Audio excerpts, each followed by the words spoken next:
చాలా మంది 10 నుంచి 12 గంటలు కష్టపడి పనిచేస్తారు. కానీ నాలాగా స్మార్ట్గా ఆలోచిస్తే రోజుకి వేలలో సంపాదించవచ్చు. ఎలా అంటారా? అదే బెట్టింగ్. నీకు నచ్చిన గేమ్ మీద బెట్ వేయొచ్చు. ఇదే కాదు, ఇందులో ఆన్లైన్ బెట్టింగ్స్ కూడా ఉన్నాయి. ఇన్వెస్ట్ చేయి, ప్రాఫిట్స్ తీసుకో.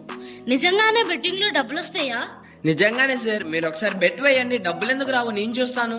ఇంకో తీసుకో. ఒక నెంబర్ చెప్పండి సార్. 7. కంగ్రాచులేషన్ సార్, మీకు 50,000 వచ్చాయి. నిజంగానేనా?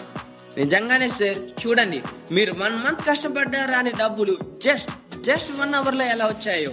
ఈ డబ్బున్న వాళ్ళకి మాత్రమే సొసైటీ రెస్పెక్ట్ ఇస్తుంది. ఇంకా చూడండి సార్, మీకు రోజు డబ్బే డబ్బు. ఈ లైఫ్ ఎలా ఉంటుందంటే జస్ట్ ఇమాజిన్ అంతే. ఇంక వేరే బెట్టింగ్స్ ఉన్నాయా? మా దగ్గర ఇంకా చాలా వెరైటీ ఆఫ్ బెట్టింగ్స్ ఉన్నాయి సార్, మీకు ఇంకా చూపిస్తా.